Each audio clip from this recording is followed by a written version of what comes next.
Sabi siyempre, sa dugay ng pagpanglatay sa panahon, sukat sa pagbuhat sa kalibutan,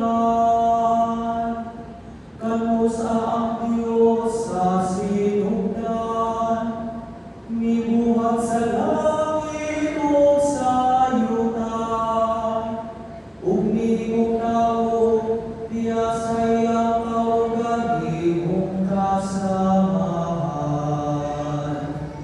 Sa mga kabatusan kapoy, nangilabay,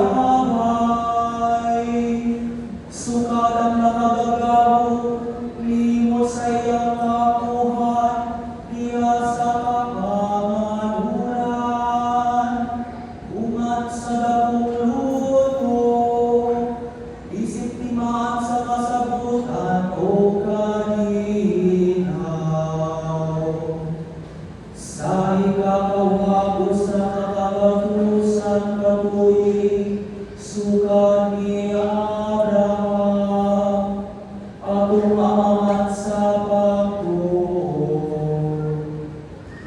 Nagikan sa Ur sa Chaldea, sa ikanapulong-tulong kabatusan kapoy, sukad ang katauhan sa Israel,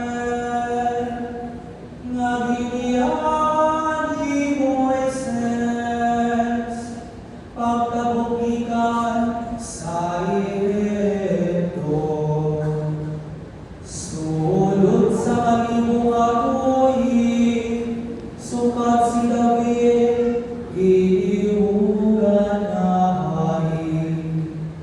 Sa ikapanumang 5 kasemana, sa panagnahinanyan, sa usap pagatusok kasiyahan, upat na olimpihan.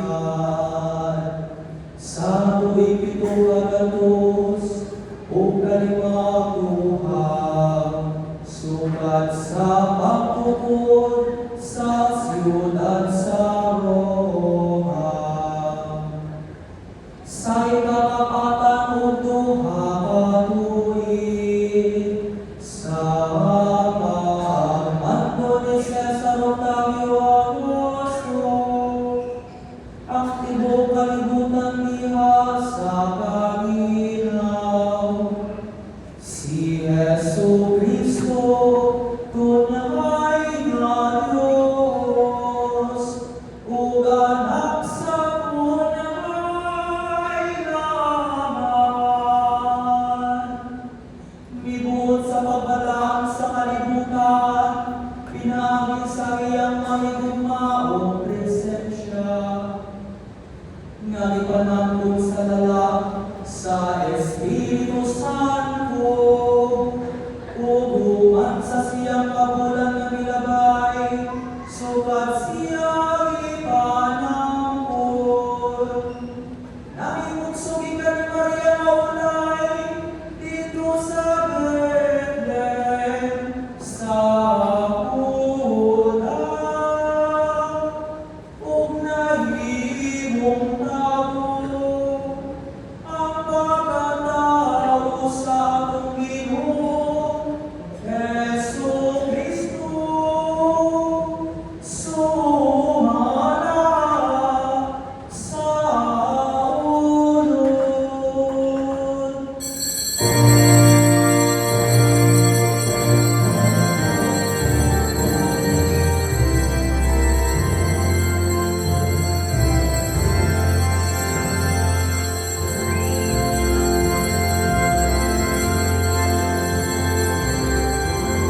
Dining ato kasabugan, ato nanunod ang pagkatao sa Batang Souls, gikan sa sabakan na niya halina kalunan ulay.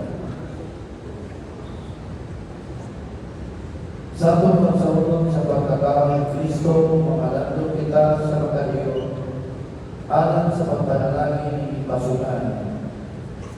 Kinimang tradisyon, isugan sa Francisco sa Sisi, alam pinagin ni Mang Timangan at umusaptan na lumon ang mensahe sa Pasko sa pagkatao.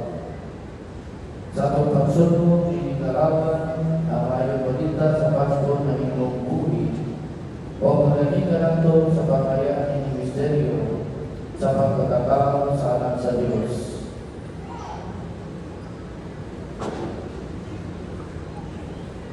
Magampo kita, Diyos sa tanang kalasunan, katawan, ikan pa sa sinudan, sa iyong pagmuna sa kalibutan.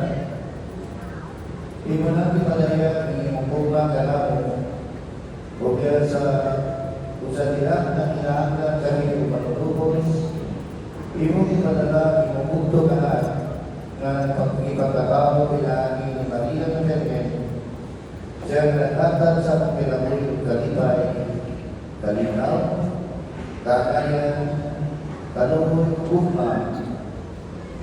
Ginoo manalangin kay Pasunan. Inatuntan ang nakalimutan kay Galamo sa mapangsanang patulakaw ni Jesus o pagkunting sa panisip na tugalian. Kaya Diyos sumagkanato, uganato manluwas. Kinsa nakapuyo nag-aari, angkol sa karaturan. Amen.